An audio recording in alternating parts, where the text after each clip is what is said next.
Peace and greetings, everyone. Greetings and welcome. Shabbat Shalom. If you, depending on where you are, greetings. If you can hear me, put a one in the chat. I can see you, Aki Zaya. So, greetings. Welcome to our space. Welcome to our space. All right.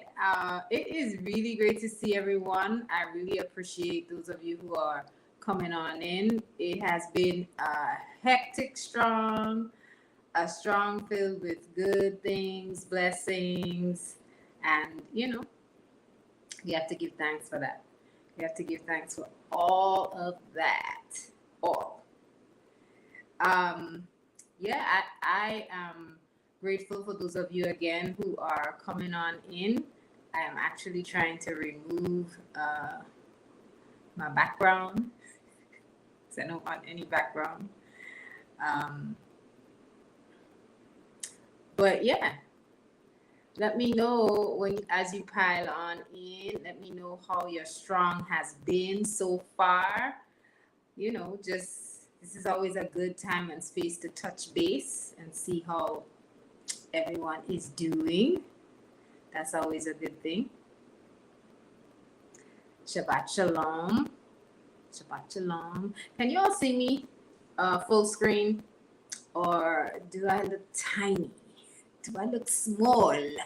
Tell me if I look small. Let me know. And if you can, let me know if you can hear me as well too, because sometimes the sound, maybe it's better. Can you all hear me better now? Because I think I was really low.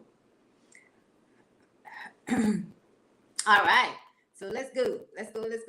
Peace to the Anubians in the space. But before we open and start to chat and build together and open up our Sabbath together, a wee bit small but not tiny. Ooh, that's exactly what I'm trying to see. I'm trying to figure out what it is that I need to change on here because I kind of took out the background. I didn't like it so much. I don't need an overlay. No, that doesn't make any sense. But anyway, I just always want to open up our space by giving thanks and praise to the Most High Yah, our Supreme, for journey, keeping us on this journey, right? Keeping us on this journey and keeping our feet moving forward, left foot every time. I just want to give thanks to the Most Holy One of Creation for providing us an opportunity, myself included, of course, but providing us an opportunity to grow, an opportunity to, break out of our shells, break out of the cages that have been holding us for so long. And that opportunity is through that opportunity as well is also through our decisions to grow and change. So I give thanks to the Most High for that opportunity that we all have. I give thanks to Chief Yuya for answering the call and being a slave to his purpose and offering us an opportunity and a space to grow and change and heal. And I give thanks to you all for being in this space and venturing into YouTube land. Thank you all. It's always a blessing. And if you want to share words of gratitude or thanks in the chat, jump on in. Jump on in. I will, everyone, had a powerful a strong filled with, expansion and just looking forward to new life, and I will that we're in loading mode. So I actually was going to call today's conversation expansion. And then I was like, no. All I could think about was the song. How many people know this song? Loading.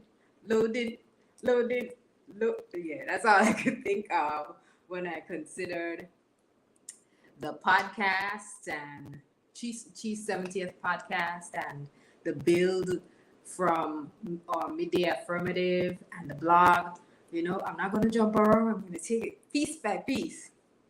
But when you pull all of these pieces together, even our study session, which was private and equally edifying, it really made me see, oh wow, there is a pruning and a supporting and a providing of all gifts, talents, knowledge, and wisdom so that we can expand, you know? So, this strong is all about loading, right? Because we're getting ready for expansion, we're getting ready for doing more. I want to greet every single person in this chat who has ventured into the space. I give thanks that you all are here. Yes, Zaya, Aki Zaya. I greeted you first. Aki Cruz. I'm sorry. Aki Ada Ram. I apologize. Imanaya, Ima Yakira Eden, Ima Top Tier Speakers, Safta Arlene, Ima Kuya. Ima Kuya says her strong was full and she's happy to rest. Yes. Rest is good. Indeed. Rest is good. I'm a wee bit tiny still. I'm sure I probably am.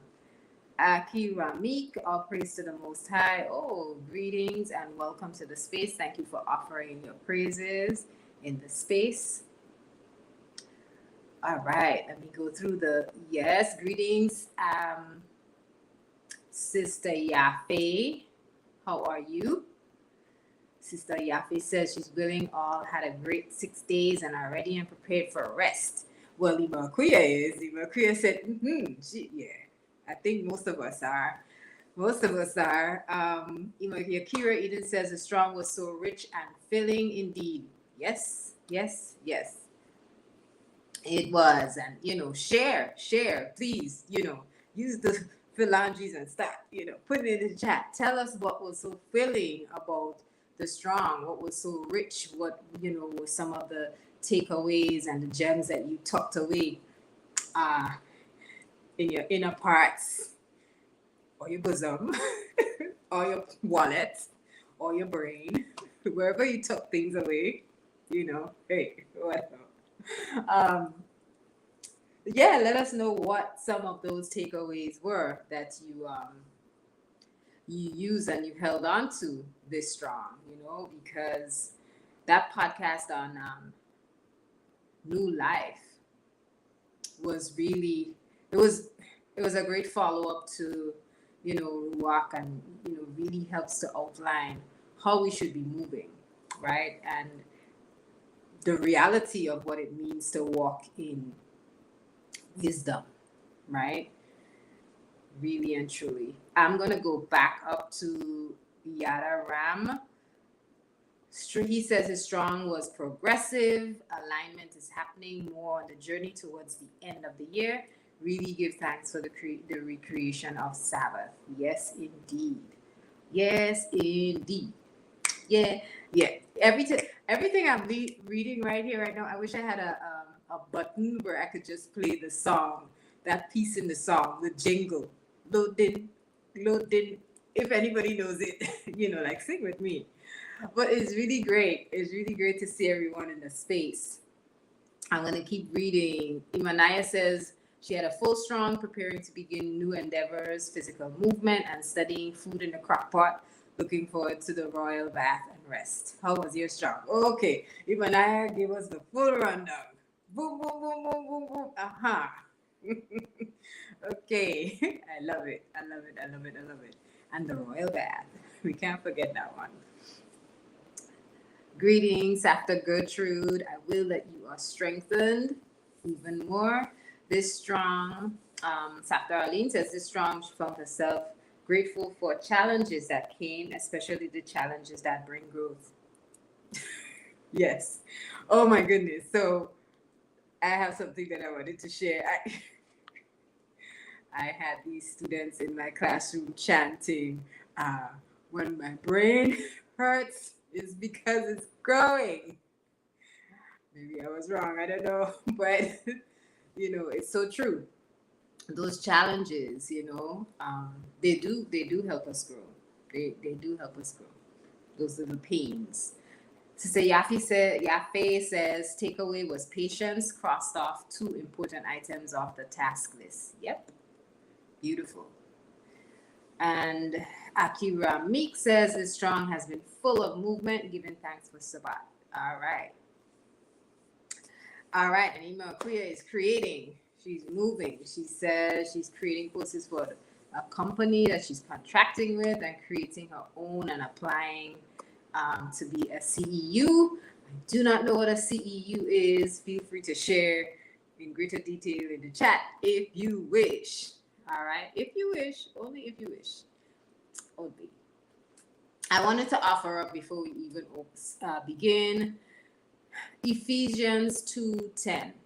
Ephesians 2:10 says, "We are Yah's workmanship, created in Yeshua for good works, which the Most High Supreme prepared beforehand that we should walk in them."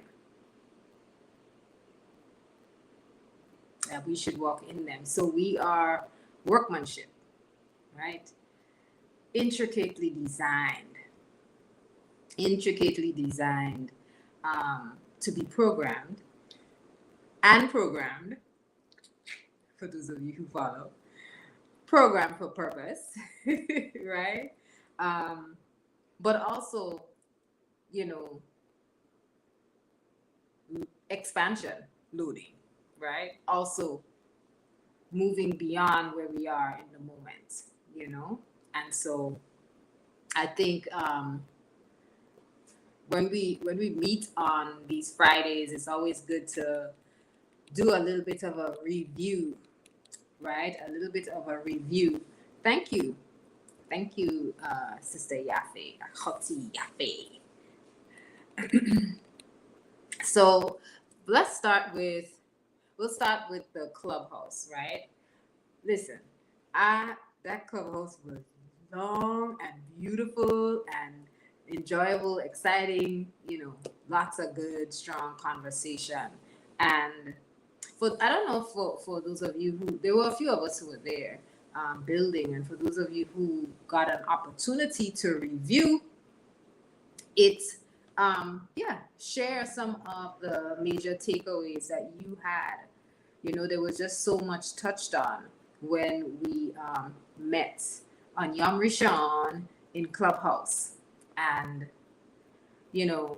I think more and more we have these conversations and we all commune in the virtual spaces, whether there's visual and audio or just audio.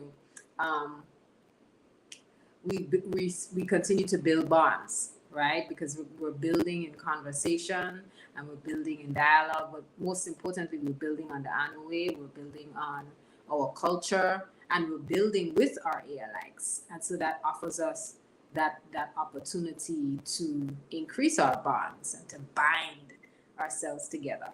So those experiences are really important. Aside from retreat experiences, which are necessary, right?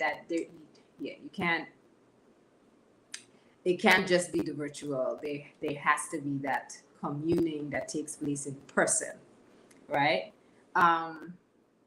So thank you for that, Sister Yafe. Top tier speaker says, "This was a productive and beautiful strong for sure. I love conducting assessments for the youth this strong, and I love bonding and seeing the joy for education." Yes, there's a when you work with youth and you see, there's nothing, you realize that you're molding, or you offering an opportunity to mold or to allow a being to choose to mold themselves and grow based on, knowledge, but also and wisdom, right? Because it's that application that's really necessary. Yeah, so I see where you're going with that. That's always that's always a blessing. So we are vessels, right? That's one of the major takeaways I had for Yom Rishon's midday affirmative, right? The body, on the body. We are vessels. And when you think about being a vessel, um, I just want you to jump in the chat and share when you think of yourself being a vessel. Brothers or sisters, regardless of who you are, guests, new air likes, all of us. I'm sorry. I'm feeling, I feel like I'm sliding a little bit. So if you see me shifting, never mind. I'm just, trying to find a nice spot. Yeah. So just share really quickly what, what does it mean for you to be a vessel? Right. And it's not just, oh, I'm a vessel for what I want or what I want to put. I'm a vessel of the Most High, right? This Ephesians 2:10 kind of helps to underscore that idea of being Yah's handiwork, you know. So Imanaya says that's beautiful. Ima top tier speakers. I can still see it in Nehemiah looking at our names and the Hebrew alphabet. Yes, beautiful. Yeah. Yes. Again, what does it mean for you to be a vessel? Specifically a vessel of the Most High. And that helps to reiterate Ephesians 2:10. For we are Yah's handiwork, created in Yeshua to do good works, right? And when we had that conversation, the conversation went in so many directions.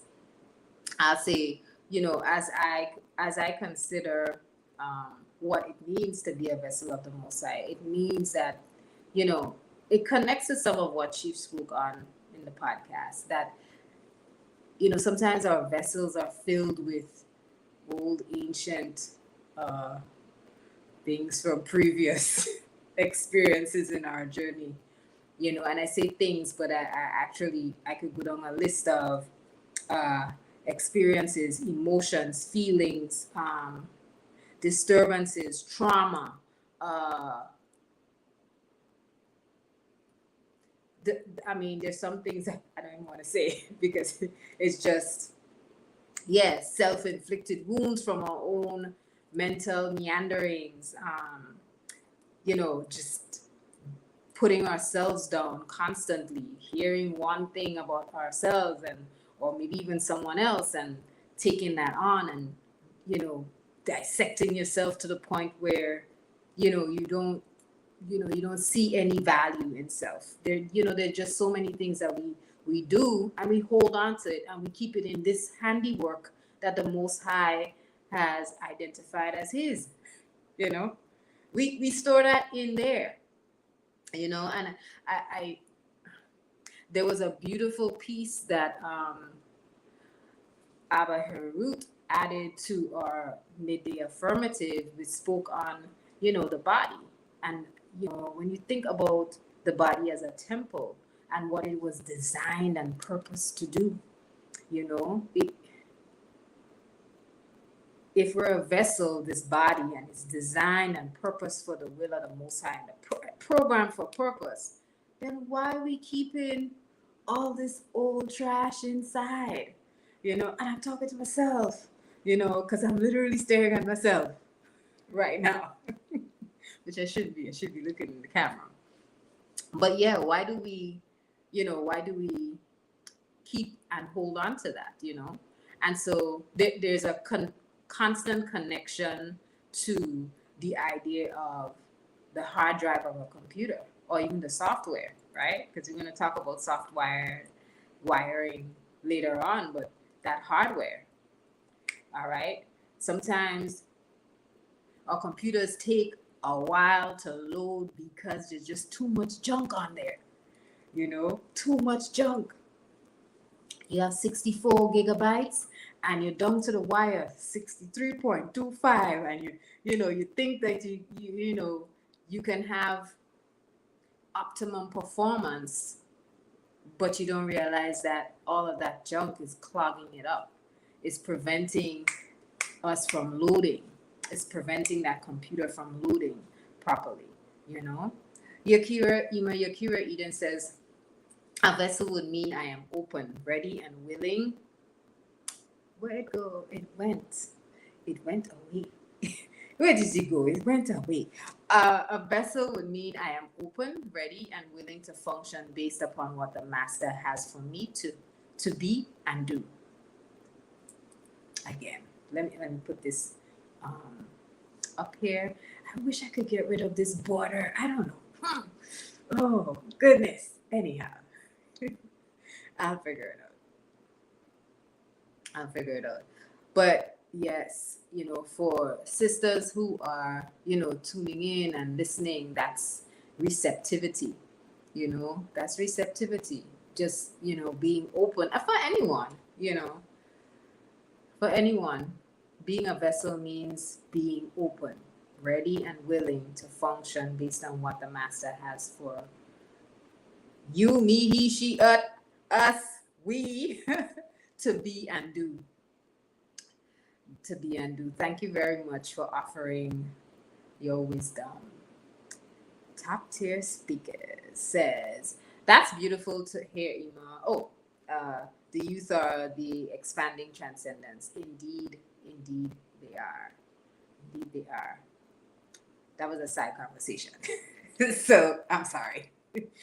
I don't mean to butt into your conversation, but I didn't realize it was a response to Imanaya. So Aki Adaram says, I think of an object that can be used as a tool that can and will serve those that the Almighty needs to give to, like pouring cool lemonade to a cherished guest that is visiting your father's home or your father's house. Wow, that pouring cool lemonade is very visual. It's very visual. Yes, a vessel is a tool, A vessel is a tool. And if a vessel is a tool, it means that it has to be used appropriately. We have to know how to use it. And I think, Ima Yakira Eden's share actually speaks to how that tool should be used, right? The tool or the vessel as a tool, in a sense. It has to be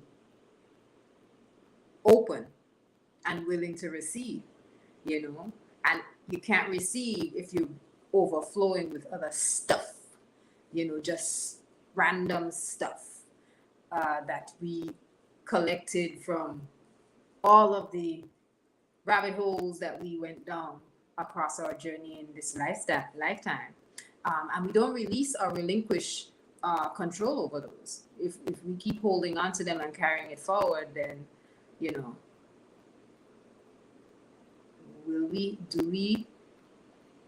we have a vessel open enough? Will it be able to receive? Maybe not. But thank you for that, Aki Adaram. Abba. Aki Master Menelek says, answer. To be a vessel reminds me of Chief's segment on Kether, where the vessel prepares itself to receive the Most High's consciousness, making room by removing things that are stagnant and slower movements. Yes, it is like that computer that's forever loading. I can't help it with the song. It's Yamisha. It's Yam Shishi, y'all. It's time to bust loose a little bit and give thanks at the same time. But yes, it's that making room and removing things that are stagnant. There's an Anu sister who has asked me time and time again, like, did you clear the cache? Did you clear the cache? Not in that way. That's just me adding my own, flavor.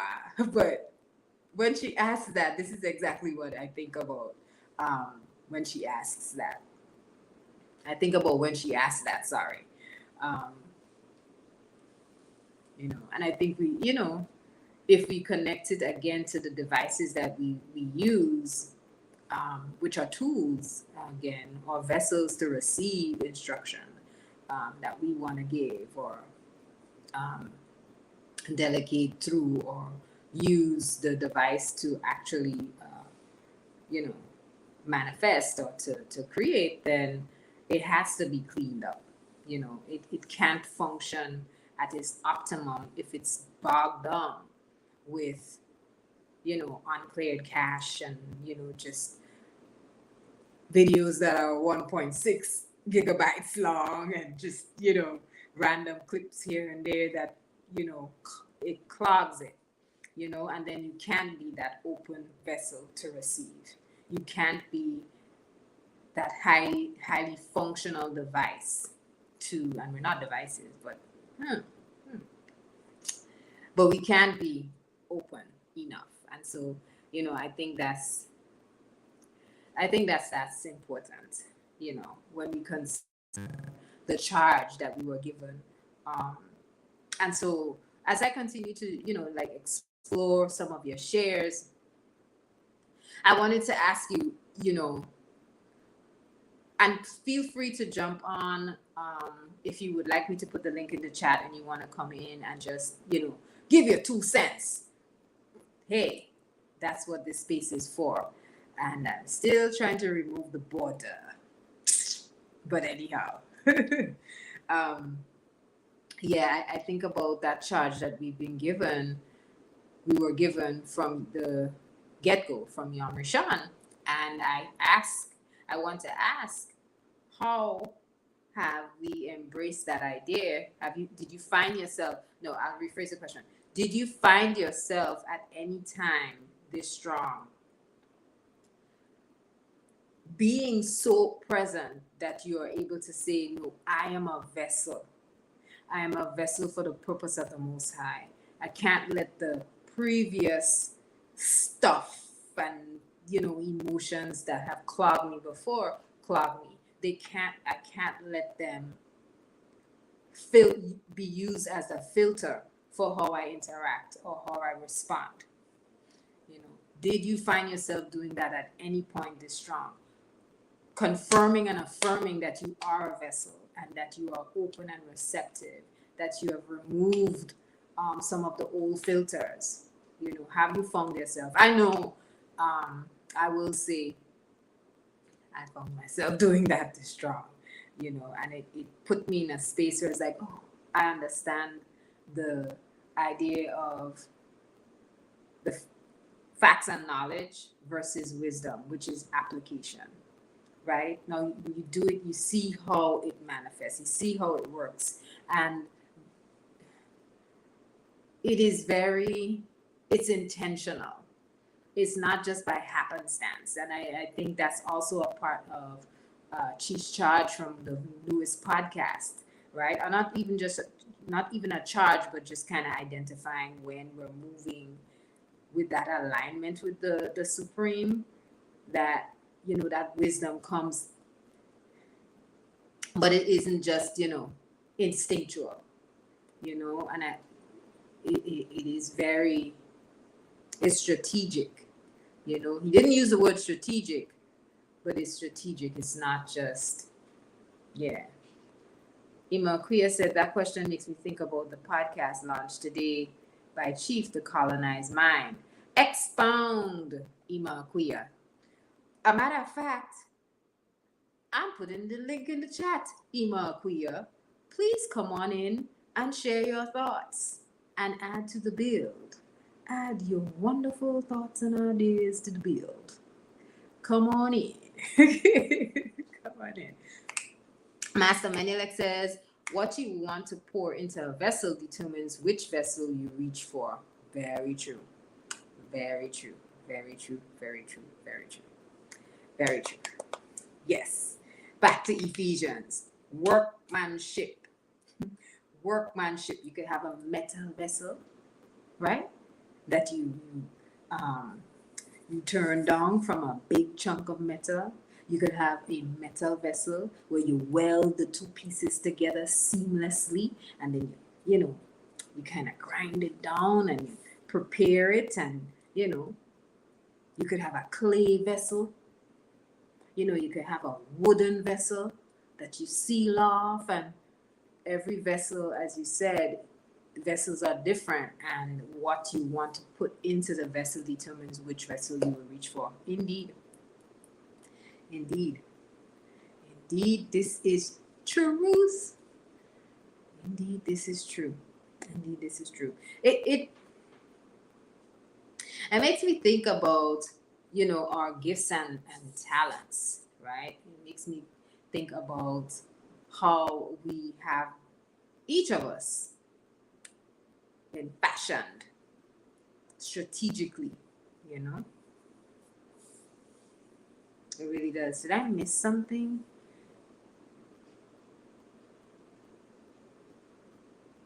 Oh, no, I did not. You know who that is? Okay. Being a vessel, Sapta Arlene says, okay, I want to put this on well, not on blast, just on spotlight for a little bit. All right. Sapta Arlene Adams says, being a vessel is always being ready to serve and not expecting anything in return, working the purpose of the Most High. Yeah. Yes. Yes, yes, yes, yes. Y'all remember the story about the woman who needed oil? She did not have any oil. I was going to break off into my whole Caribbean. She didn't have oil, but I will not. She did not have any oil and asked. And an angel actually said to her, go and collect all of the pitchers of vessels, oil vessels that you can find. Borrow from your neighbor and bring them, right? And she brought them. And oil was just flowing. Oil continued to flow and flow and flow into the vessel. The vessels until there were no more vessels. No more vessels. So that tells us that that source of flow, that connects right back to Chief Yuya's podcast again, from This Strong New Life, like that endless flow from the Most High. Yeah, that's one of the charges, right? And that's one of the points that he brought up, that it is a flow when we're aligned and we're functioning along with the supreme intelligence. There's that influx. It comes in, and I think about that, like that pouring out of oil. It was continuous. It wouldn't stop. I kept saying to myself, whoa, so if she bought like big gallon sized bottles, and maybe they were, maybe they were. When I first read this story, I actually thought of these little cute, like little cute vessels like this, but no, they could have been big and, like large things. But, I think about how, when we talked about boundless form and that idea of spirit being poured out, but from a source that's infinite, then it gives us the ability to be ready to be of service constantly and continually without ever looking for anything. Because, you're not the source. You're not the source. You're not what's powering this body, right? That power and that power source comes from elsewhere. That oil is not a man just pouring oil because he pressed the oil. No, that oil has a source that's infinite. Greetings, MGC Randy. Imatopte speaker says, to be a vessel is to be used to serve and obey Yah's will. Yes, indeed. Yes, indeed. And, thank you for introducing that word obey, because that was one of the key takeaways as well, too, from the midday affirmative, that act of obedience. Obedience. And Akhoti Yafe loves to say obedience is better than sacrifice. Obedience is better than sacrifice. And, you know, if anybody wants to put any of those stories in the chat of Israel's journey and how obedience is better than sacrifice shows up as a theme, oh, please do so. Yeah, I like that reference too, Safta. I do. I like that reference as well. Emma Akuya says, when I think of a vessel, I think of what's contained within it, and what it contains is what is used or shared. Mm-hmm. Mm-hmm. You know, as I read what you placed here, I consider the value of the vessel at the vessel. What do I mean? I consider the value of the vessel and its purpose for carrying water and holding oil as well, too, in Hebrew culture. And every time I hear the word vessel, even after I read Ima Yakira Eden's share tonight, and Master Menelek, and everyone's actually, I keep getting the visual of vessels at the vessel. What do I mean? Vessels at the well, right? Vessels at a well. Because the well is a vessel in itself, if we think about it. And then we have women who are always at the watering hole, not really watering hole, but at the well, gathering and carrying these vessels as they are vessels themselves. You know, so as you share that you think that they are containers that contains what is to be used but also shared, I thought of the visual of the vessel, the woman, Hebrew woman at a well getting water, because that water is to be used for themselves. They'll use that water, but the truth is they're gathering water to share. Right, most times it's to share with family, it's to share with a passerby, but it's not to be used solely for their own, like their own purpose. No, you're not supposed to be there, because you never know the time or the hour, Imakuya.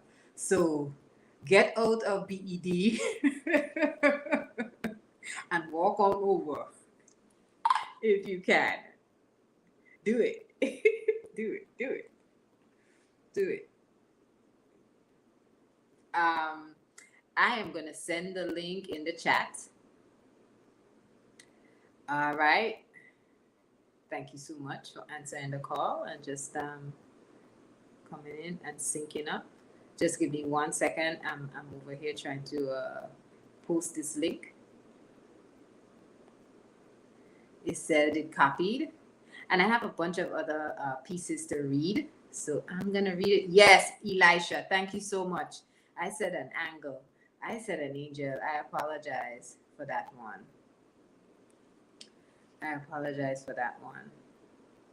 For some reason, I am not able to copy and paste the link.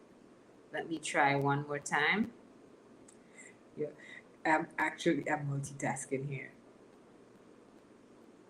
Oh boy. Yeah, it's not. It's for some reason it's not, but I'll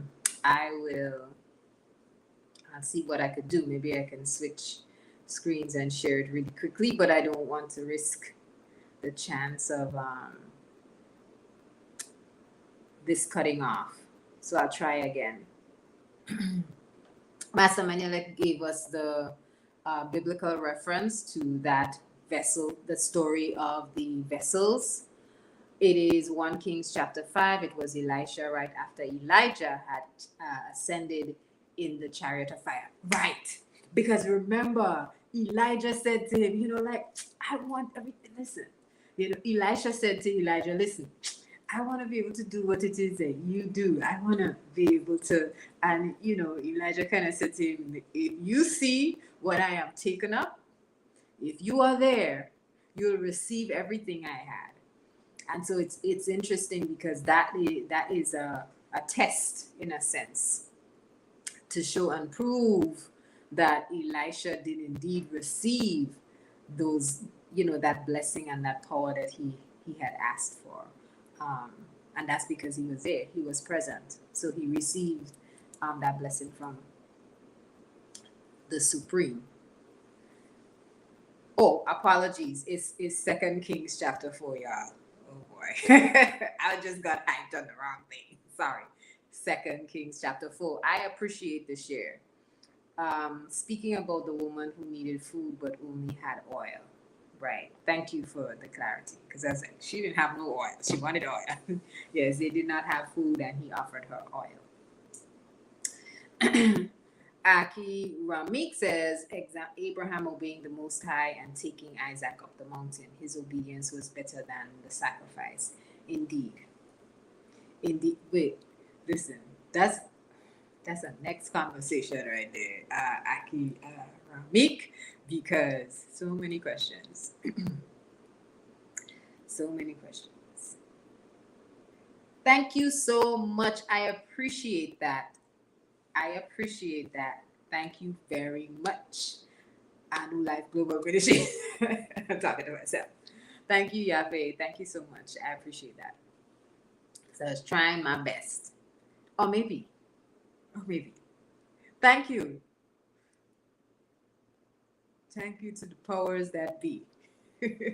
So the link is in the chat. Feel free to join and share some of the connections that you've made. I know Imakuya, you shared that you are willing to. So yeah, jump on in there. All right. To our blog. Our blog actually offered. Oh, there she goes. Okay. I didn't even. Okay. All right. This is tickling me. This is so. I didn't even. Peace and greetings. Peace and greetings. You caught me off guard, but I'm here. I know. Peace What and does it? you. Peace. What does your T-shirt say? We rise. What does it say? We rise. Your We rise. T-shirt. What does your T-shirt say? Your Oh, T-shirt. we We rise rise by. by lifting each other. This is a this is a Ema move. Anyway, it was good. It's yeah. Sister Yafe is on the beat too. Okay. All right. I see y'all. Okay. So share. Tell us what was the connection that you were making with today. Because today's piece on YouTube was powerful too. I was just like, what? Hmm. Yeah. Yeah, I was just responding to the question when you asked, why do we have, like that muck and mire that's remaining within the vessel? So it immediately caused me to think about the podcast that Chief spoke about. Well, actually, he kind of recapped before he showed the clip Yeah. about what is it called? Colon, your mind being oh Lord, Colonialized. thank you. Yes, colonialized. Yeah, and it immediately caused me to think about that. Like, we it remains because we've been programmed within our own head, and so it's difficult for us to um release those things. And there was one thing that caught my attention when he did talk about it, how the results of those things and Yeah. how it can lead you to not hating just your natural form of your body or your hair or your culture, and can lead you down a road of anger and things like that. And that's just what I thought about Right. within my own self. Oh, a whole Yafe says don't add me. I think you should just go ahead and add her anyway, I'm just for the sake of that. My finger is already on the track. So, that Yeah. app straight. Yes, but also it as it relates to when you ask the other question about what what do you think about a vessel, I thought about like a ship or a submarine, and what those things were made for. What it was built for. I thought of war, but I wanted to think a little more of it. I wanted to think, beyond that. So I was kind of thinking of a cruise ship too, where people vacation on, and what's contained in that cruise ship. You got a pool, or you may have, parties and clubs, or you have rooms, to bed and sleep in, but that's a huge vessel that's used for a plethora of things. And then I just kind of further thought, like, but how it moves about, how that vessel moves about. I didn't, expound on it any further, but those were just things that I thought of. And you asked another question about what about something in this strong as relates, maybe a change or something that we recognized within ourselves. And I just thought about how I deliver, just how I deliver things with my words. And within, I want people to just get it. I want people to, when I say get it, like, I'm excited for them to learn or understand a concept. I'm excited for them, to be, I don't know, to have a confidence of themselves, where they're growing and developing and confident in it.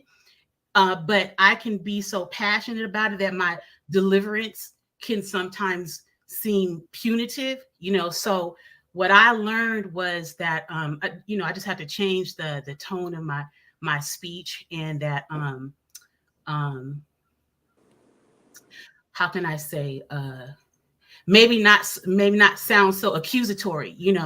Right. My passion, for someone to get it can be seemingly accusatory towards the next. And it really relates to the subject that I'm teaching about, which is implicit bias in healthcare. So that's just something that I learned, about, what's contained in me, and then how it's delivered, or how it's poured out. And it can, like, totally, your intentions can totally backfire. So what's going on within me that would cause it to be delivered in the way that it is. Right. And how can I change that? So I hope that it relates. It definitely. Even the idea of the ship, when you talk about a vessel and you say ship, I instantly, you went to the entertainment piece, and I was like, well, I wonder if they were initially used for, yes, travel and commerce, right? I instantly went to not even battles, but battle is good because it does tie to Thursdays, yesterday, yesterday, Yes. last night's, yesterday's, Mm-hmm. last night's Naming big transformation on course, card. yes, Yes. Carthage, Mm-hmm. and just considering how those vessels were, you know, I think it was a level of artisan and design and know-how and expertise that went into creating those Yes. for a particular purpose. And that goes back to Master Menelek's point about, depending on what you have that you want to pour into the vessel, it depends on what like which vessel you'll go for, Mm-hmm. Mm-hmm. Or how it will perform. Mm-hmm. how it will perform. Mm-hmm. Of course, and even considering ships as a vessel, there are many different types and designs, and Yes. even when you mentioned the submarine, I The was like, submarine. Yeah, I was thinking, like, okay. yeah, used for something totally different, but there's a purpose to it. Yeah. There is. I really appreciate you coming on and joining, sharing some of what you learned. The piece on mourning and the colonized mind is really important. When I first listened to, um, what is it, the New Life segment, the Mm-hmm. 70th podcast, I kept saying to myself, I was born and reared in the Caribbean. That is the people who are mourning for their who have Stockholm and are Mm-hmm. mourning for their oppressors. Mm-hmm. That was ain't me. But that's, like that's me. I identify, like I'm connecting with it and I'm saying I'm not the I'm not the one. I Right. think several, I teach now, and there were several of our middle schoolers who ran up and they're like, "Do you know the Queen passed?" Listen, I didn't miss a step. My heartbeat didn't skip. Yeah. Neither did mine. I didn't even say, "Well, who? What?" I was just like, "Okay," and kept it moving, kept Yes. it moving. Um, but was shocked to actually hear that places like Jamaica are actually dedicating several days to mourn the Queen. And when you know I think about even with the share that Muta Baruka did, I think about how people who are from the Rastafarian community there for years they have sent um, they've pledged and sent letters Mm. to the Queen asking for you know money, asking for to be reimbursed in terms of like repatriation and Mm-hmm. to fund repatriation efforts, and all of those have been denied, Yeah. absolutely denied. And on the other hand, there's a conversation about how much that has been stolen from Yes. other countries. And it's interesting because I see a whole lot of articles surfacing now where people are asking, they're asking for their robbed grave jewels Wow. to be returned. Yes. There were a few of the articles that came. Yes. I was like, what? Like right on the heels. Yes, I appreciated the segment because, in all honesty, I'm not well versed in history, and I don't keep up with, the happenings of the world. So to listen to the elder, I'm sorry, I don't remember his name, and him sharing, all that had happened. I was really enlightened, and then it kind of made me think about um I listened to that, and then it skipped over to another. There was another segment. It wasn't a chief segment, but I forgot who it was. And they were talking about a woman who was a descendant, or a direct descendant, or maybe born in that era where, I would say genocide had taken place, or a lot of people were stripped of what they had, and what she shared was, like her, she hoped and wished that the Queen suffered. But what I'm driving towards is the type of vessel that she was, because there was something that she recognized you can see how she wasn't colonized, like she saw it for what it was, where someone else um, they're moving in sorrow. So but I was just overall appreciative of it, because I didn't know that, that history. So Yeah, yeah. I mean they all across the Caribbean. And just for you all to know, yeah, we're going to hear a breakdown and a historical uh, piece on RRR. I was actually looking for the film that Chief mentioned because I wanted to see how their colonization kind of expanded into India and what that did. I wanted to kind of look at the film, but yeah, being born and reared in the Caribbean, I say it again, uh, you see there is talk of independence, but it's not really that, and Hmm. in his Hmm. breakdown, you see that, but that's just the one piece. Massa Menelek is just mentioning too that the piece on the governor general that Muta Baruka explained, Hmm. like him having a representative and his wife would be the first lady. Yes. That's present throughout the Caribbean, and it's still there. And Wow. like heard people ask questions about it. But even the EC currency that is used, EC meaning Eastern Caribbean, even the Eastern Caribbean currency that's used throughout um, the Caribbean islands, well, the majority of the Caribbean islands, the Queen's face is on there. plastered on the money. That So my question is, if we talk about being independent countries, but he's right. He's right. well, what it makes me think about too, as it relates to vessels, is the scripture came up, and tell me if I'm thinking, if it's the correct context in which I'm thinking of it. But when we're talking about, I thought about born and shaped in iniquity.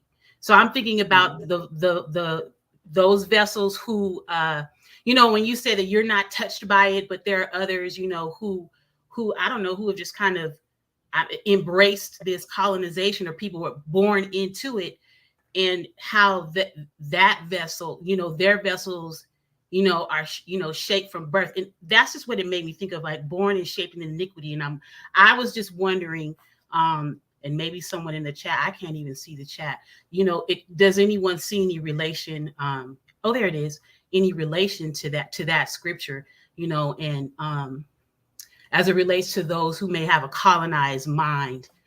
Right. But so what is the full context? Because Well, we know that our vessels are of Yah, but I thought of that scripture where you're born and shaped in iniquity. And no, I haven't studied it. Like I said, just came to the top of my mind. So I know it's something that I need to study. But, I'm just, as it relates to those who have that colonized mind, they were born into that. They were born into colonization. So, where does that sit? So that was just a question that I was thinking of within. right. Well, Now I'm gonna have to look up the scripture. so I was kind of looking. I think it may be one reference. It's good and a video. Oh, you got to it before I did. Oh my goodness! I was just like, I wonder if anybody else. I'm glad. Thank you. It is on Netflix. All right, good.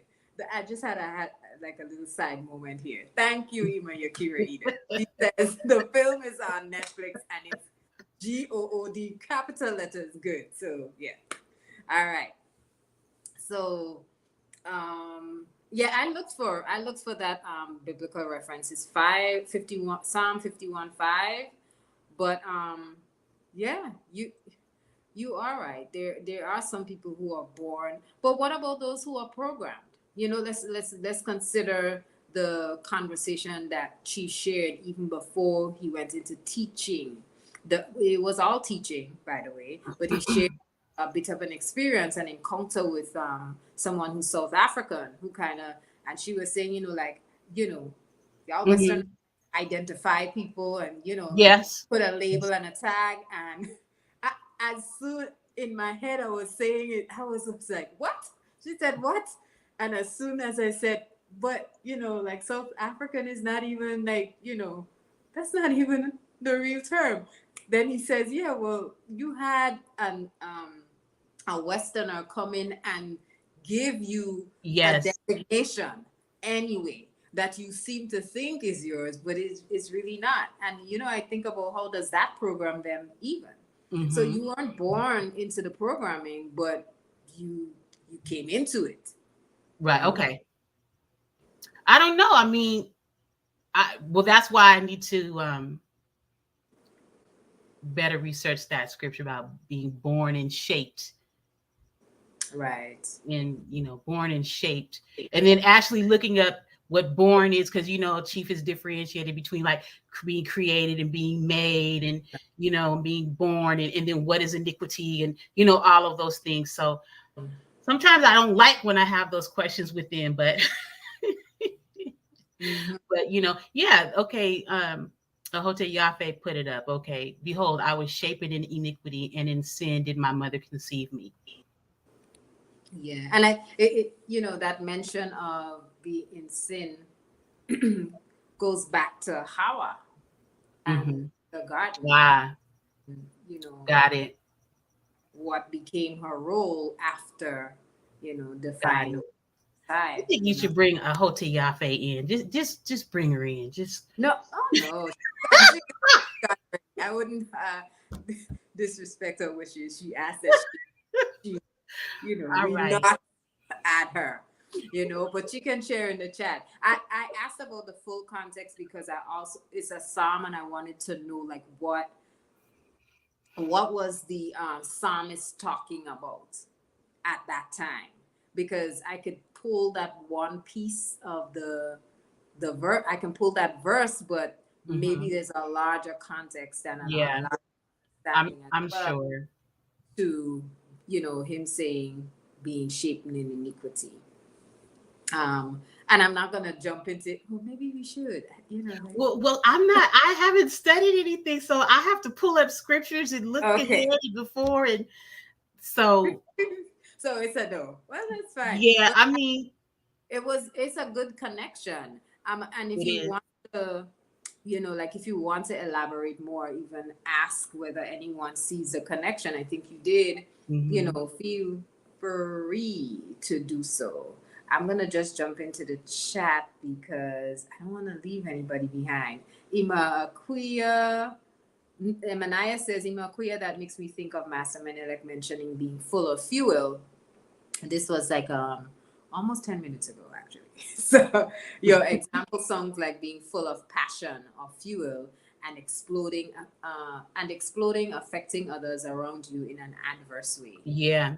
Mm. Oh, when I was talking about what's contained in my own vessel, and the intent that I have versus what really comes out. So, Right, right, but that right. was with me all this week. Well, from how you began with this discussion, the affirmation of the body and what we hold, and I that was on my mind all week, just all week, just so this totally, it's a great connection. And I even have to say that to even be challenged, to have me come on, I recognize like I've been challenged since uh that day, the affirmation, like I've just been challenged. So obviously, what's that other scripture about uh you know having a pour, you can't pour new wine into old Skins, so skins. Yeah. yes, old skin. So I get a sense that that's really what's happening. This is what's been happening, Right. lately, over the past few months. So Yeah. It goes back. So one piece that you shared about what you have inside and it affecting it ties to the theme on not the theme so much, but the Anu blog, right? One of the quotes that I pulled from there was this: how we interact with one another directly reflects our connection with the Creator. Our code of conduct is what binds the community and holds us accountable for how we speak and engage with one another. And I dare to say that speaking, that communication, that engagement expands and extends outside, because another piece says, as children of the Most High Yah, we are called to take our values and wisdom of the law and expand our community. And I was just pulling at it because it's like, oh my gosh, the LinkedIn thing that was like totally so connected to expansion. yes, The cleaning of our vessels to Carthage, expansion, like how? yes, It's anyway. yes. And it's all also to expand, but also, we're called to minister to others, those who are Yeah, lost and want to come into the fold, so and so I kind of think of myself as wherever I go, as an educator or a professional developer, there's something that I need to I don't know, emit, as well. right. And I was able to recognize it, like, okay, this is what's coming out of you, and that is not what you want to do. And Nice. yeah, so yeah, so I'm like, okay, I see, I see it. Yeah, yeah. And I definitely think your points are definitely connecting again to a lot of the heavier teachings toward the end of the 70th podcast, because it really helps, that piece really helped me to I was almost, as I'm listening, I was squinting my eyes because it's like, it's almost like it's zooming, focusing, and it's like become an expert at your skill. Do Yes. the, almost like it's saying, yeah, be that vessel, right? Yes. This is how you show that you're walking in wisdom. Yes. And you never know It what's does, going to expand. Oh, I'm sorry. go ahead. No, I was going to say you never know how that expansion is going to occur, and I mentioned that because the company that I'm contracting with, they're they're they're adding responsibility to me, and not in a not, I don't feel like I'm used, but used in a bad way, but they look to me as a resource, and I guess I'm just it goes back to that question when you began earlier, about, what is it that we think of ourselves and, our own worthiness, and then being within this company, I'm actually able to see what has been placed in me, and what I have been called to. And it's like, I don't know, I can't even refuse it. And I just began to see, just where I haven't been obedient in, in certain areas. And so it's like, well, okay, you're not going to do it over here. We're going to pull it from you over here. And then, I don't know, but then here recently, just even with Anu, okay, well, now we're calling on you for, to do this task, to put this together and to put that together. And, I just connected to, what the creator has put in me, what's in me that needs to, be removed. I feel like I'm all over the place. There's so Right. many things going on in my head, but It's layered, it's it's layered. so late. I will say, since that podcast came out up to today, and I don't even have all the eloquent words to, break it down and explain it, but I've re-listened to it. I listened to it in the car going to work. I listened to it on my way back. I listened to it, right. I've just kept listening probably Yeah. about 6 or 7 times, I will say. Can So I just interrupt you and let you know that Hote Yafe is in the. yeah, she's Oh, here. Think she's been added to the stream, so oh, she's okay. been at any time, Got you. if All I'm right. not mistaken. Yeah, My she's apologies. in the stream, live and alive, when she's ready. Then Mhm. let's jump back to the chat because there's so much happening in the chat. I don't want to Mhm. Yeah, I didn't go want to the massive interrupt the flow. since 8:02, so like another 10 minutes ago. The Queen's face was recently removed from the $1 and the $100 bills over here, but the $100 bill now has a former Governor General. Yeah, Mm.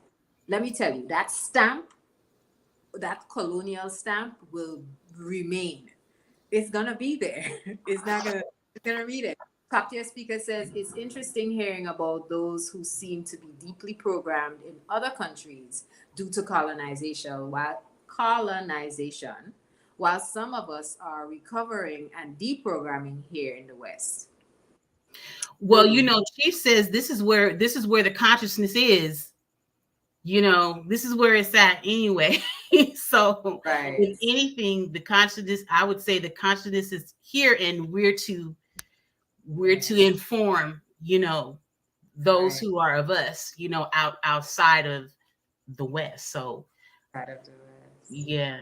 I considered how that connects to how the Negro got here, and you know who were the people placed on in the hulls of those ships and brought here. Because I think when we think about,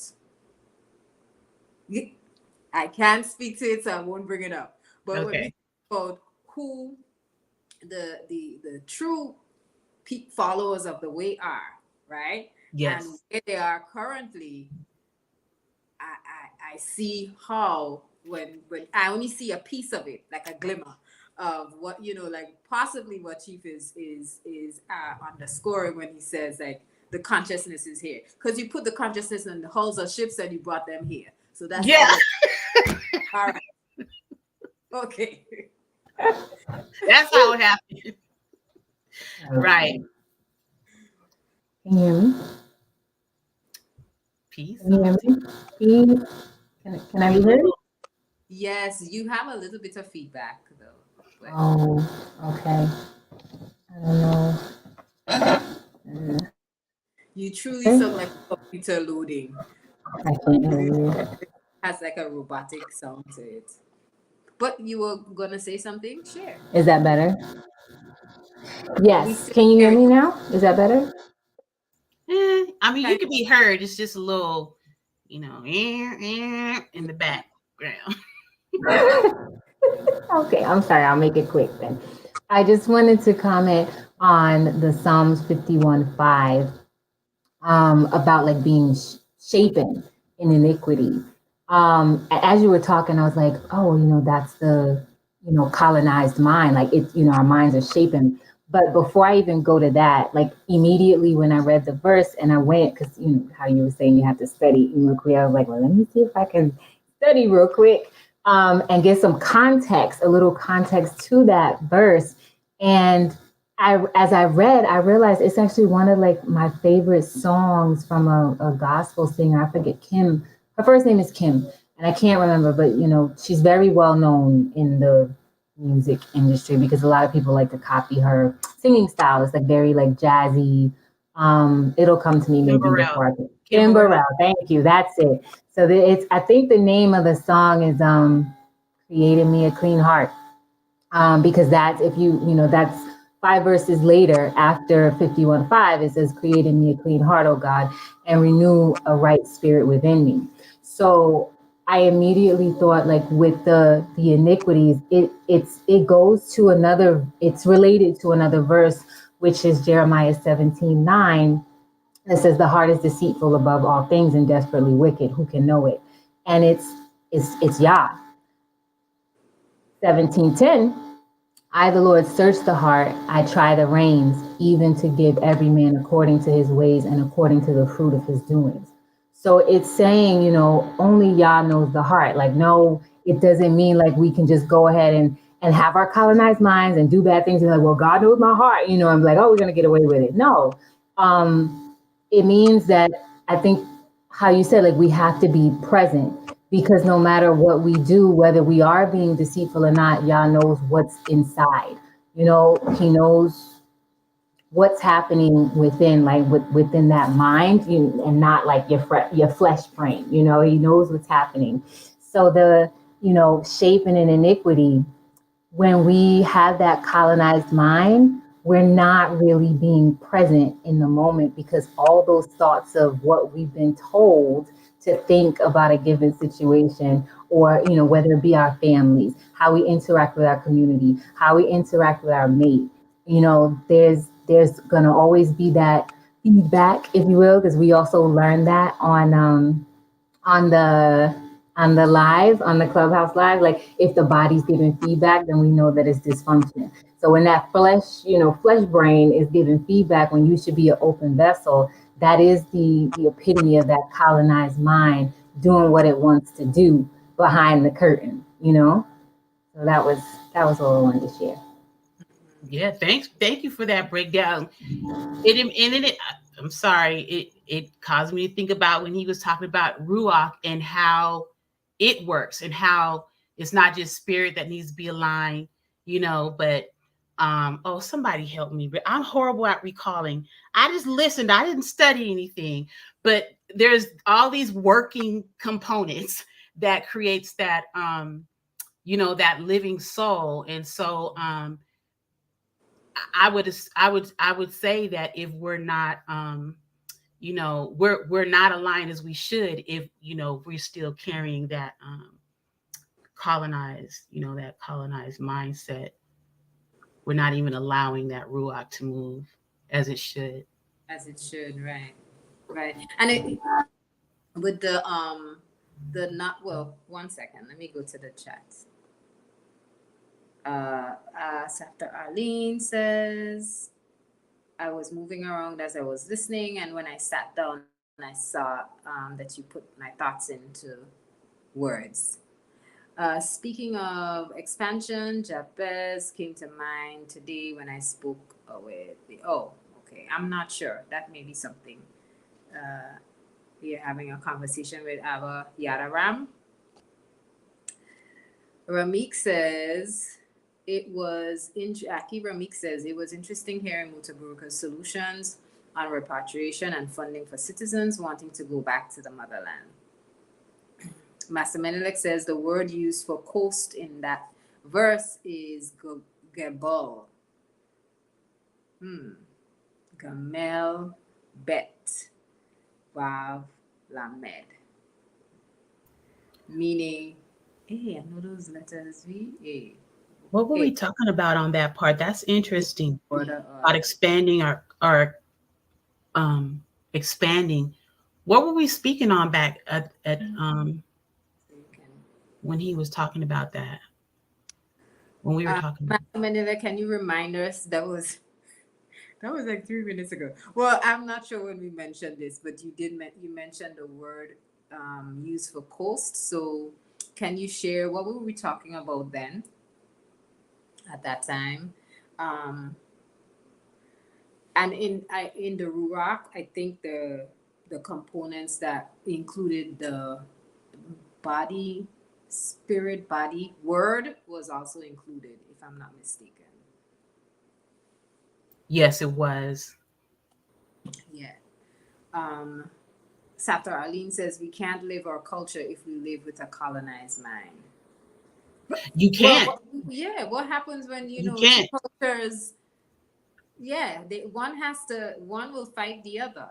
You know. Yes, because the way Chief described it, the result, what's the result of the colonized mind, and it's totally contrary to what is natural, what is natural to us. So again, one of the example was instead of wearing your natural hair, you're gonna put weave in, and now all the way down to I don't know, should I say it, gender identity, things of that sort. So no, it cannot. Mm-hmm. Thank you, Emanaya, for coming through. The mind, the speech, the unified field of life, which is the body. Which is the body. So there's so much. Give thanks. All right. So we're gonna move on really quickly because I wanted to make sure. Okay, Master Meneleke is coming through. He says 1 Chronicles 4:10, and Jabez called on the Most High of Israel, saying, "Oh, that thou wouldest bless me indeed, and enlarge my coast, and that thine hand might be with me, and thou wouldest keep me from evil, that it may not grieve me."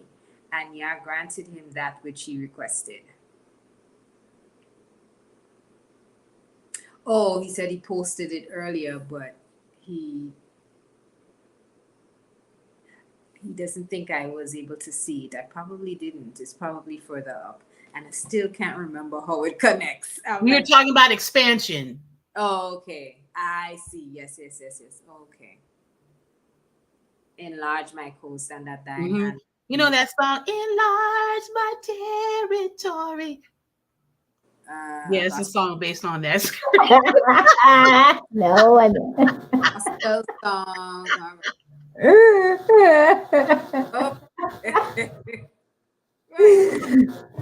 You know what?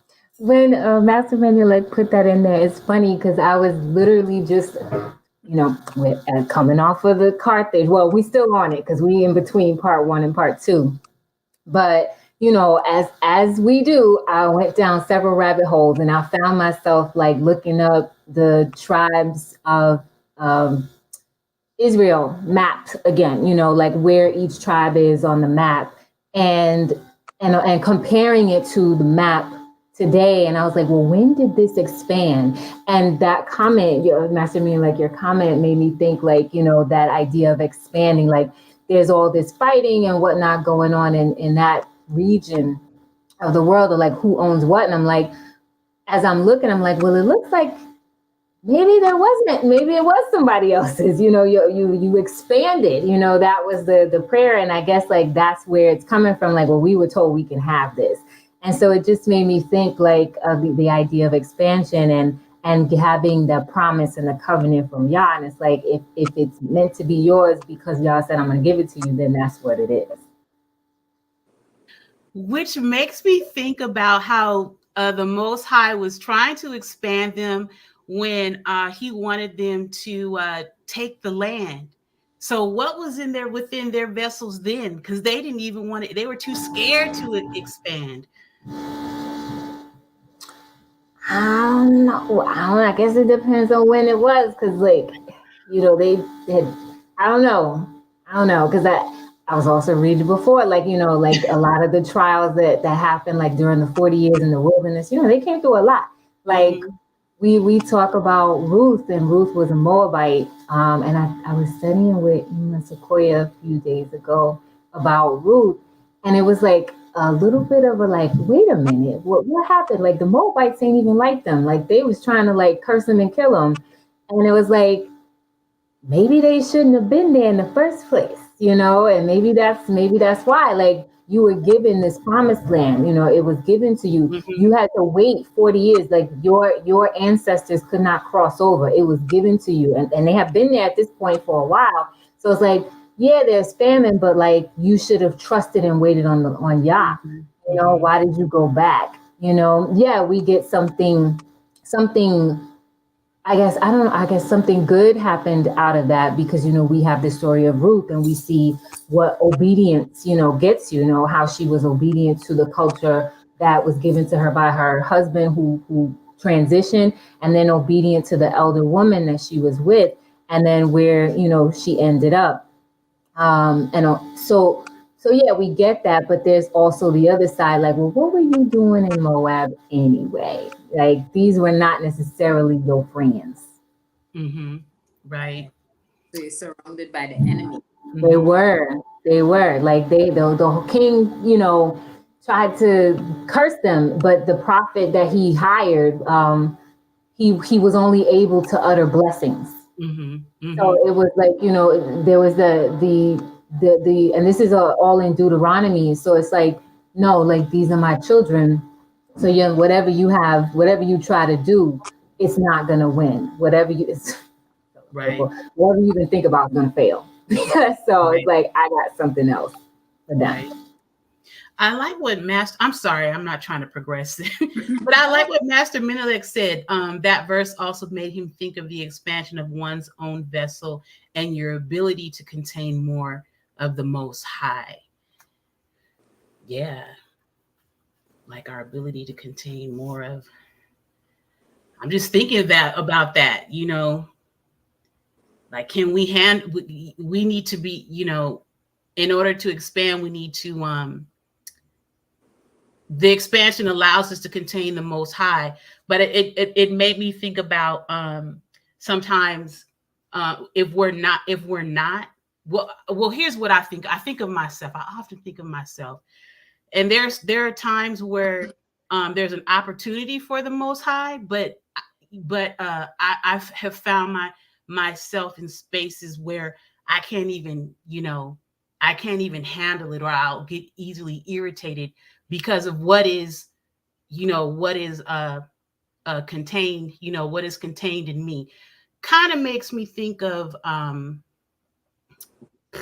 well, I guess it's very telling of the, of what's demonic within you, and what's demonic within you will easily agitate you and not allowing, even the Most High to live within. So what you had said, Master Menelik, just makes me think about what keeps me from containing, more of the Most High within.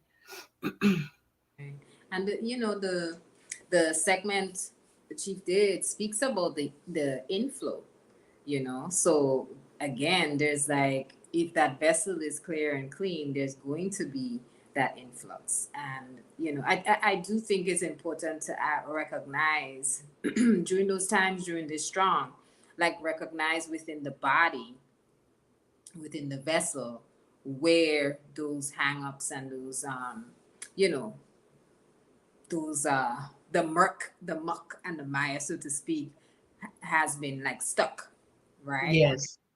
You know, identify whether it's emotions, maybe anger, selfishness. Those are some of the things that I know he shared, and that can obstruct our ability to be unified with the Supreme.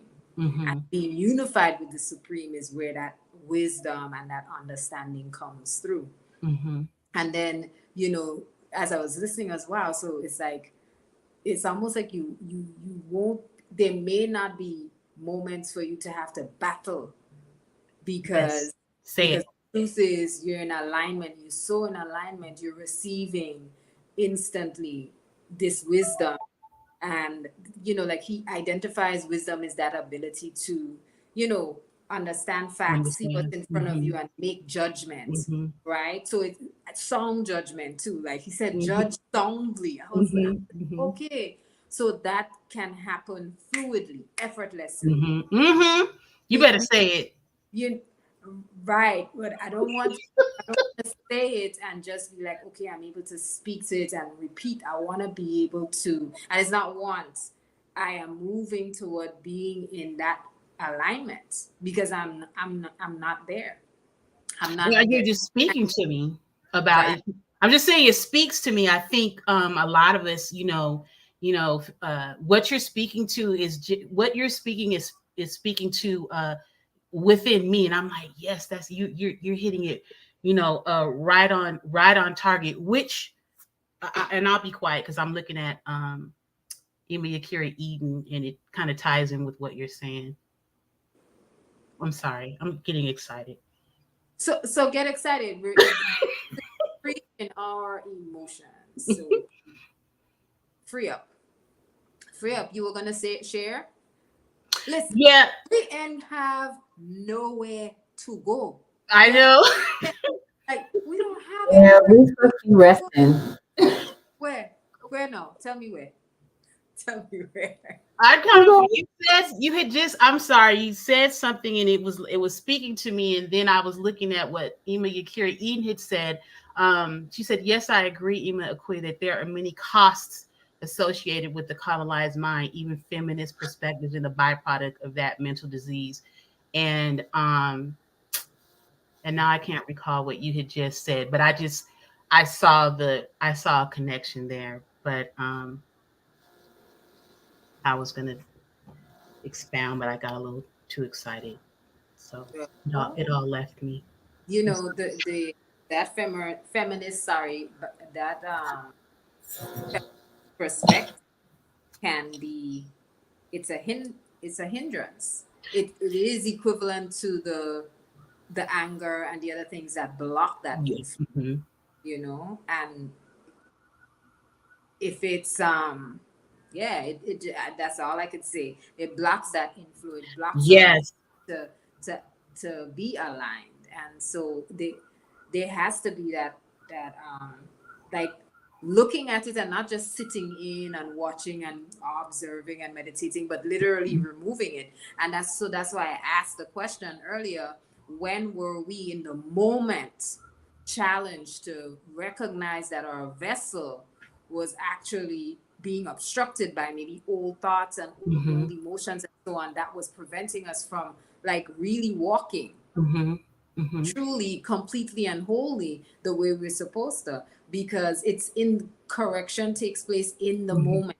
Mm-hmm. It's immediately, and I had to learn that, and I'm still learning that, because there Mm-hmm. are times when I put off things. You can't put it off, because then the correction won't take place. Mm-hmm. Correction is immediate. So if it happens, you have to identify it. When we have feminist thinking, even when we can't see it and it's pointed out to us, we have to identify it, pluck it out, and be able to recognize it. I think that goes back to the idea of what the wisdom is, that making such strong judgment based on like the facts that we see in front of us and that knowledge we see, but making such strong judgment and act and conduct ourselves based on that I'm sorry. every day. Yeah. Master Menelec. Yeah, it was side. It's no shots, Master Menelec, but yeah, you heard sirens. Oh, there was in the background? Yeah. Oh, oh boy. It's in Cali. It's on the west side. I'm sorry. It's something he put in the chat. Oh boy. Master Menelik says the verse also made me think of the expansion of one's own vessel and your ability to contain more of the Most High. I think I read that one already. Sorry, but we had to repeat it. And thank you all for sharing and building. And I could feel the pull and the tug of the connecting energy happening and flowing through this, like this cipher. That's good. That's good. That's good. That's good. Safta Arlene says that's what happens to us when we are afraid to move and sometimes leave where we are to receive something greater. True. True. And even to function, we could bring it back to the idea of the vessel, to even function as we ought to, to function within the type of vessel that we are. Master Menelik mentioned earlier, depending on what you're pouring into a vessel, you're going to reach for a different vessel. What if what if you're supposed to be functioning as a clay vessel, but you're not, right? Mm-hmm. You're supposed to be a metal vessel that's welded, so. Yeah, or that vessel can have holes in it. So even if you attempt to, can you put back what Safta had said? I'm sorry. When we're afraid to move, not we can't receive anything greater, but to move forward, even if we were, it's that vessel either going to burst or it's going to leak. So those good things that it won't leave room for it won't leave room for you to expand, and actually what's within you, that fear or whatever, that muck or mire within you is just going to either grow or push whatever is good out of that, that it'll leak out because it's that vessel contains all of what shouldn't be there. So yeah. I thought of what happens when you can't use something. Like, so if the vessel is malfunctioning or damaged or leaky or full, it gets pushed to the side. And then you use another vessel, you use something else. Even if it's not a vessel, like we're just thinking about how things are utilized. So it either gets damaged out, like if you take things back to the store, it gets damaged out and it goes back to the warehouse, or it goes to some thrift store, and, ends up in some bin. So it gets used for someone else, but not for its original intent and its original purpose. So it's kind of like if we're not empty vessels or the vessels that we're supposed to be for the Most High, then we will, get discarded and kind of be left in that for those colonizers.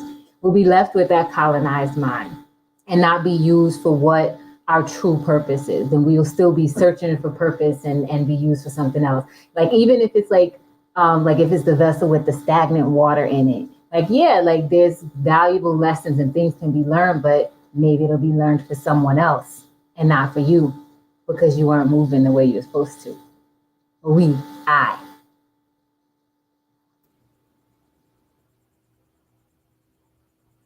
You're muted, sis. Sorry, I was gonna say that's the beauty of how I see the progression of even some of the podcasts and the themes, but not just that. In addition to that, how there are streams of consciousness being woven through all of what is being shared throughout the strong, strategically, because new life is literally named new life. It is showing that there is an opportunity to be in harmony with the Most High, and that's a choice. It's a choice we make. And even the idea of the feminist perspective can change. Perspectives must change in order for us to see things differently and move differently. So, yes, Akoti Yafe, this is true. In addition to that, that's always a choice. It's not like, we're vessels, but we're non-thinking, like an actual physical is. We're not inanimate. we can fully act on what we have been given. And every day we are charged to do that. Every day we're charged to do that. And I'm not saying preaching, because yeah, there are times that I have been, yeah, just the vessel who's just there, water not moving, raining, falling, what happens, right? Keto lava, all kind of crazy things. And then it's no good. It can't function, and the vessel becomes tainted or tarnished, right? But there's always an opportunity. We think about even light and the purpose of light and how light cleanses. Like we in the back in Grenada when I was younger, before I understood the value of the Sabbath, Saturday was wash day. How did you whiten clothes? How did you disinfect clothes? You put it in soap, you soak it, you wash it, you leave it in the soap, you put it on the line outside with the soap in it, and you let that sunlight hit it. That's how you disinfect. So, it just brings it back to the understanding of how light helps to burn and remove some of those perspectives. And clean up that water and clean water and clean up the No, you said it right. and clean up the vessel, and it's not going to be, I don't think it's going to be an easy, smooth thing, but afterward it becomes easy and smooth, and I'll go back to this one thing that Ima Yakiran identified on Yom Rishon: obedience. Obedience. When you're healing, it's almost never easy because it hurts. It has to hurt if it's going to heal. This is true. And it has to. What? I said, yeah, you do. It does hurt, and that's the only way you're going to get to the, get to the other side of it. You do have to go through pain before you could heal, and sometimes it's excruciating, But Chief at one time said, like, those are our wake up calls, Yeah. Yeah. And that's also that sacrifice, right? There's those two sides. Like, obedience is better than sacrifice, because if you're not obedient, then the things that you become accustomed to, you will have to sacrifice later down the road. And then it's hard for you. Then it hurts. What? What's funny? Tell it. Tell it. Talk about it. Yes. You're muted. Oh no, I was saying go ahead, Akoti Yafe. I was just laughing off of Master Menelek's point. Yeah. Oh, his dad. Yeah, he lost $10. He thought it was the gunshots from Jersey. It was the rat-a-tat-tat on the West Coast. Wasn't no rat-a-tat-tat on the West Coast. Right. I am in Rancho Cucamonga. There's no rat-a-tat-tat here. Wasn't Craig and Day Day in Rancho Cucamonga? You know what kind of neighbors y'all got. Back in the day. So how many of us feel the same way? Master Menelek says, I like the feeling you get when Chief is speaking and you're like, I need to study more because I'm sure I'm not absorbing 70%. I don't say I'm sure. I say I am. I know I'm not absorbing 70% of it. Let's do it again. Go again. One more time. Saptar Arlene says, yes, everybody's in agreement. Ima Akuya felt that one. I don't know which one she felt. Did someone get shot in the back? Oh, wait. I don't know what that was, what I feel. I'm not sure. That was since 8:34, so that's like long gone history. Moving on. I don't even know. Top tier speaker shared something. This was just 3 minutes ago. Thank you. Without that first eye vision, we become unstructured vessels of disorder. Thank you. Thank you. Without that first eye vision, we become unstructured vessels of disorder. We need that first eye vision. That vision is what drives us forward. That vision is what drives us forward. Give thanks, Ima, top tier speakers.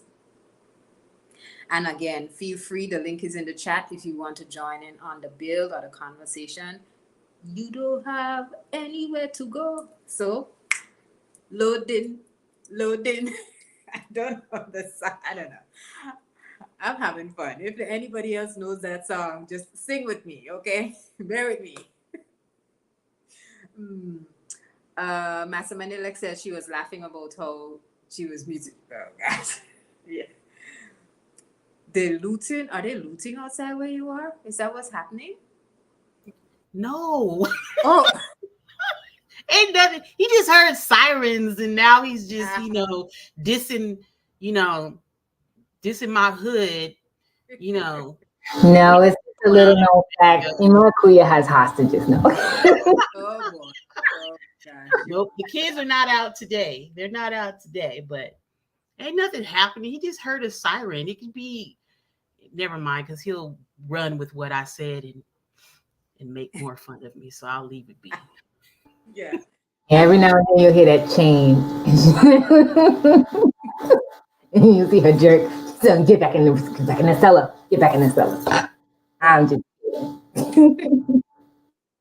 The last thing I wanted to just quickly share on was the so I pulled from some of the pieces from the blog, and we did a little bit of a touch and go on the body, the vessel.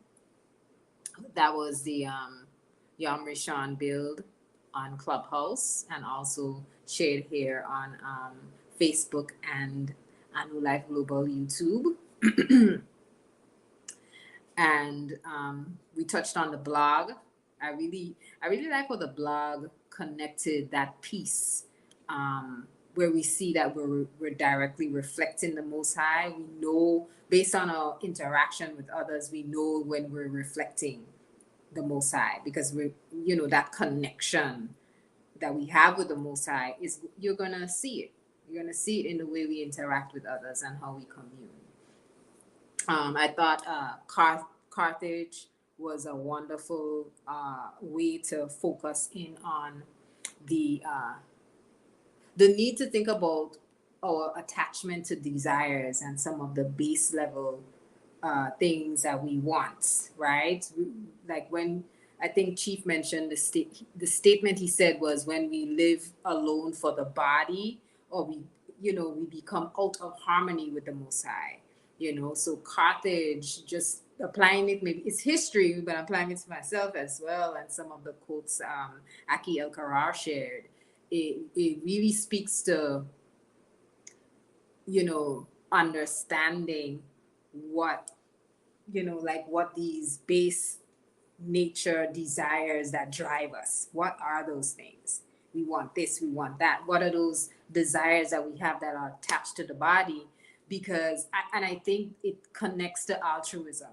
And I'm not going to speak on altruism because I want to do a dive into altruism, and just looking at scripture and how Yeshua presents that type of concern and care for others, and just a selflessness.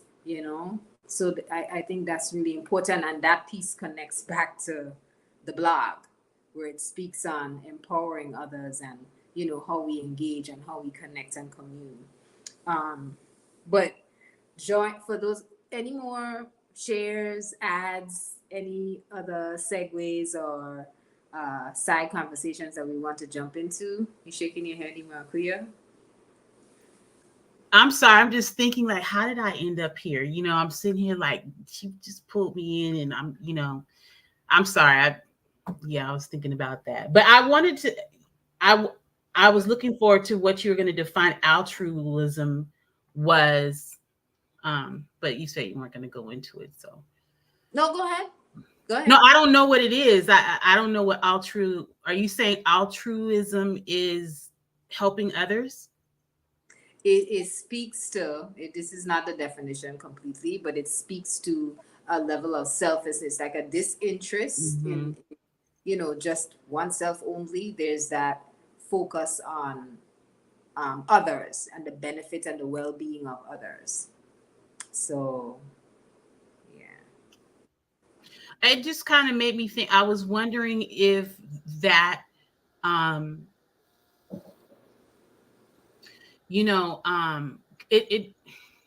I don't know how to say it. I was just wondering when we have a when we're our vessels are full and overflowing. Are those times when we're giving of self, or are we giving of ourselves even when the vessel may be half empty?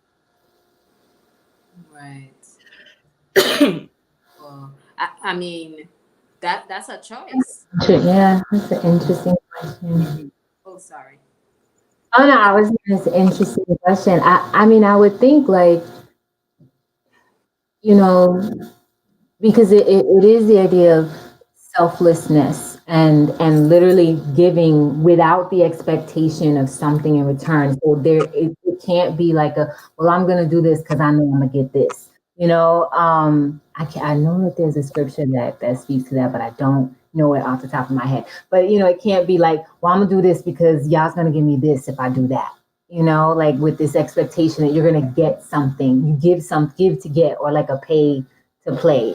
It's totally selfless. And so I think like if you are working from a half full space, and I guess it depends on the context that you're saying it. Like, are you half full because you're not taking in light and instruction properly?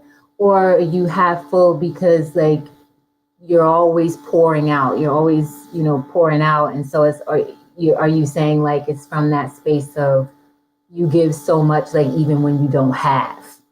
Like I think it would be from wherever an individual is at. So that's why I said, is it in the overflow? Is it in, is it when it's half full? Is it when you're, where you're those new skins, when does that giving of self take place? Or does it, is it ongoing, even though during those times when, we are at our, where we maybe feel that, that we're at our worst, or, and it's just a, it's just a question. yeah. Like, I'm sorry, go ahead. I was gonna say, I think it depends on the place where you're coming from, because we also want to make sure that like when someone's giving, like what if it's education or something, like you have to be in that place of understanding before you can give to anybody else. You have to go through the equation. So if you're half full because you only have knowledge and like a quarter of wisdom, then you shouldn't be giving to anybody, and because it could be damaged information, and whoever's receiving it could then therefore like take on that damage because they're being given something that's not complete. So I think from that context, like you gotta watch it. But if it's from the context of like you're full because you've been poured into, um and you're full of light and you have that full equation, then yeah, and I think it could be selfless, but it has to all that person has to also not be coming from that. Well, I'm doing this because I'll be blessed in that, you know. Right. And I was also thinking of the context of, I guess in the context of doing, I don't know. I have to think about it a little more. I, Um, I was gonna offer I was gonna offer a portion from charity in that mhm, way, like, and I don't have a quote to share it, but it's really speaking about charity being giving and not mhm, watching what you have at the Mm, moment and giving. And if you're giving from a place of wisdom, then mhm, you would know what to give, or if you are to educate or edify at this moment, or whether mhm, not, because you're functioning from that space of being one with the Most High, where that what you're receiving is, you know, is strategic. It's not just, you know, like off of instinct, as Chief mentioned. Um, but you know, again, I could be wrong. I'm functioning from off of what I know we're charged to do, even in the Anu way. And I do see Ima Yakira's question. She says the question is, what would you be giving when half empty? So we could look at it that way. Your statement brought me to poverty mindset, where you're so focused on what you don't have that you think it's not enough to give, right? So even that is from a poverty mindset. But I'll go back, not but I will, in addition, go back to the idea of functioning from that inflow, right? Because if there's an inflow and you're aligned with the Most High, then the way you're giving and what you're functioning off of is wisdom.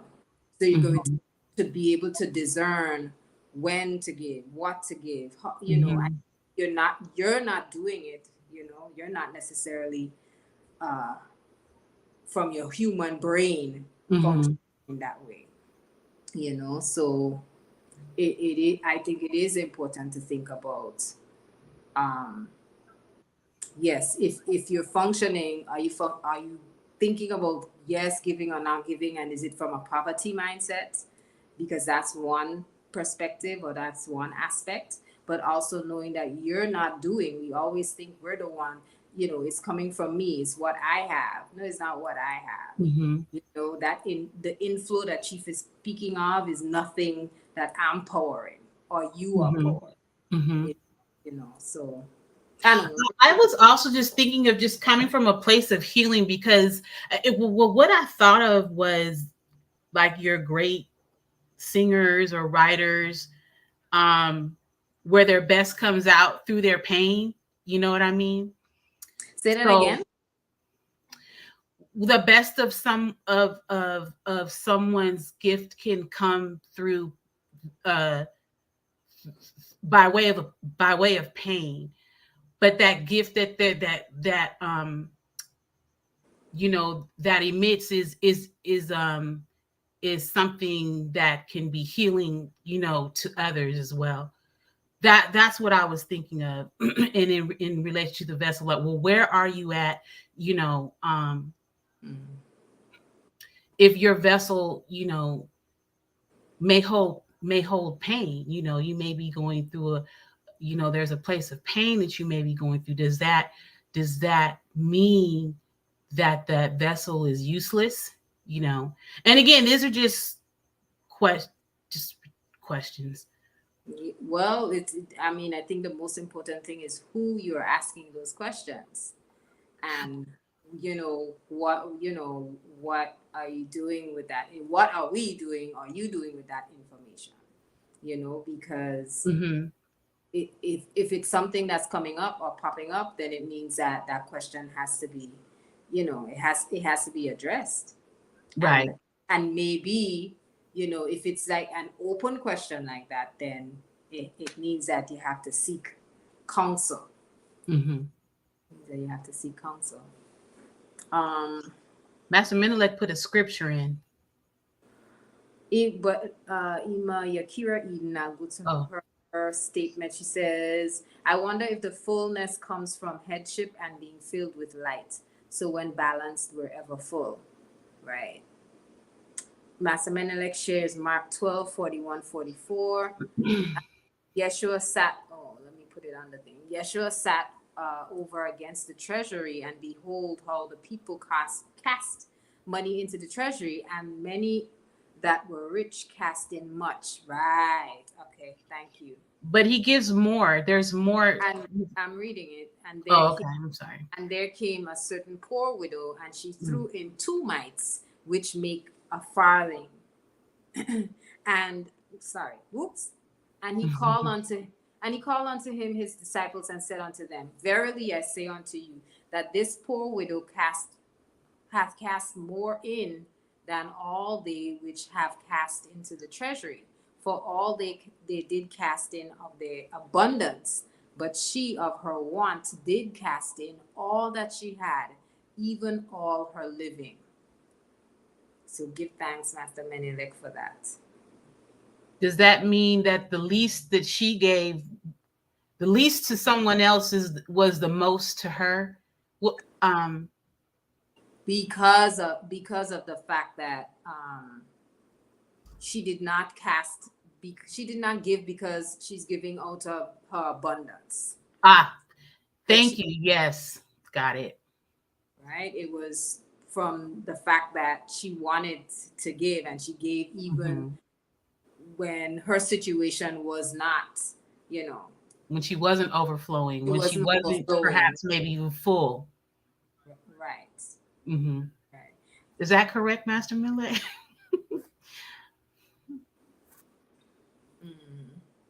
Give thanks for that.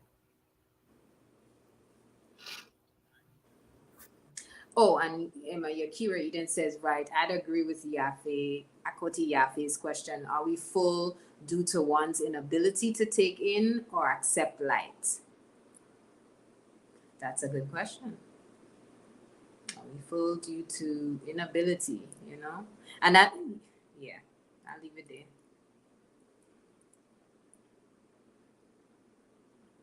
I wanted to add about the woman. It's also like, yeah, she didn't have physical money or worldly treasures, but she threw in pretty much more or all that she had, right? Or more than she could afford to give.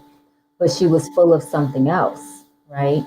And so sometimes it's not the physical things. It's she was full of spirit, right? Like she was full of want, like her wants to give and to do more, because it was the righteous thing to do, not because I got it, so I'm gonna make it rain, which is basically what everybody else was doing before she came in.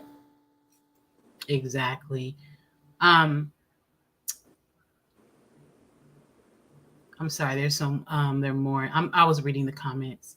There is. Abba Ross Kush had put something in there. Oh, you got it. I'm sorry.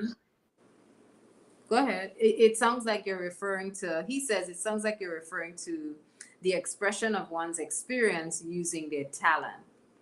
One's experience, pain and joy using their talent. It does not make what they share righteous. That has to be qualified by way of righteous law. What? Oh gosh. Oh my goodness. Sorry, I'm looking at what was posted at 9:01 laughing. But do you have a response to that in terms of, because you No. Well, no, my question was really rhetorical. It was to pull out the answers. Oh, well, there's an Yeah. answer. So yeah, no, and I was like, oh, Abba Ross Kush answered like, yep, that give thanks. Give thanks, yes. I was thinking of that as well. All right. It has to be qualified by righteous law. True. And community. Oh gosh, more confetti in the chat. Master Menelik is a comedian this evening. Sister Yafed, is there anything else you wanted to add? No, just give thanks for the build.